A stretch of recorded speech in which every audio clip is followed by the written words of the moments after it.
Minasan, konnichiwa. Hello everybody, my name is Noreen and today we will learn about a new topic in Japanese language which is called the tag form. So let's start! Okay, so first thing you want to do is categorize the Japanese verbs into three groups. The first group is the U verbs, the second group is the RU verbs, and the third group is the irregular verbs. So let's take a look at the first group, which is the U verbs. In this group, we have three main points that you need to remember. The first one is, if the verb ends with chi, ri, and e before the mas, we will substitute the chi, ri, e and the mas with ette. For example, machimasu. So here you can see before the mas is chi, so cut the chi mas and substitute with ette and machimasu will become matte. The second example is torimasu. Cut the rimas and substitute with ette and torimasu will become totte. Another example is utaimasu. So we cross the imas and substitute with ette and utaimasu will become utatte. Get it? The second point that you need to know is if the verb ends with ki or gi before the mas, we will substitute it with ite or ide. For example, hakimasu. So you can see there is a letter ki before the mas, so cut the kimas and replace with ite, and then the verb will become haite. So what about oyogimasu? So we simply cross the gimas and replace with ide. The third point that you need to remember is, if the verb ends with ni, bi or ni before the mas, we change it to ende.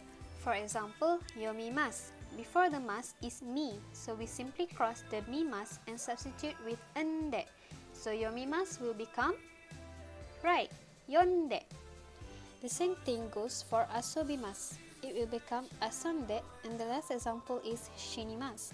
Cut it out and it becomes shinde.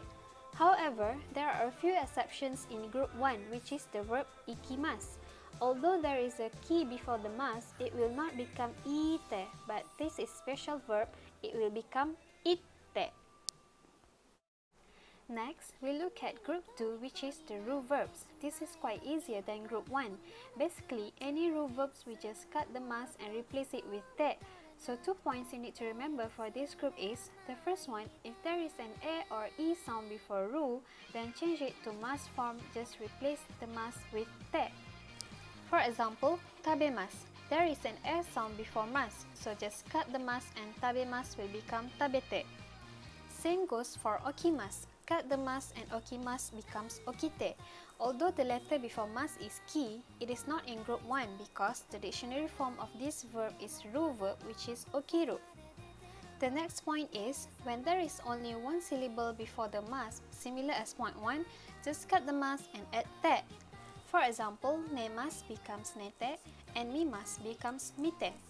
Of course, there are a few exceptions in group 2, which is orimas. It is special, so cut the mas and add te, it will become orite. Another exception is abimas and karimas.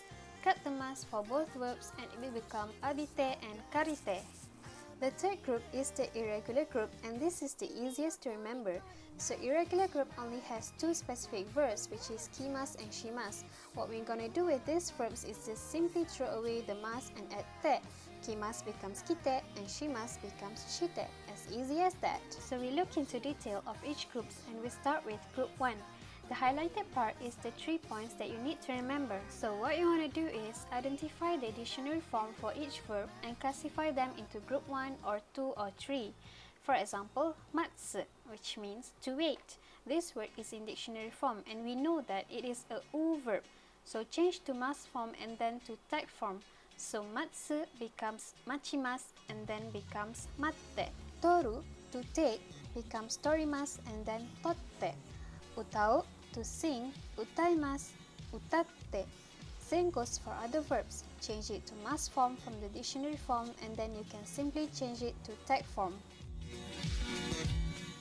For group 2, if there is an a or e sound before the ru in dictionary form, then it is categorized as ru verbs. So change them into mas form by throw away the ru, replace with mas, and change them to tet form by replacing the mas with tet. The third group is the easiest one, right? Same rule can be applied to one word that comes together with suru. For example, benkyou suru, to study, simply becomes benkyou shimasu and benkyou shite. Alright, time to practice. How do you say to understand in tet form? To understand is wakaru in Japanese, and this is an u verb. So it becomes wakarimasu and then wakatte. Wakatte. Next, how do you say to call in tet form? To call is kakeru. There is an S sound before the ru, right?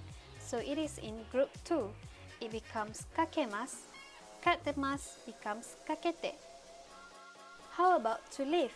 It is sumo in Japanese, and sumo is obviously in group 1. Sumimasu and then sunde. Lastly, how do you say to get married? It is kekkon suru. Suru, which is irregular. Mas form will be kekkon shimasu, and finally it will be kekkon shite. Good job! You have mastered the tet form now. If you like this video, don't forget to subscribe to our channel, give it a thumbs up, share and comment down below. Arigatou gozaimasu! Thank you for watching!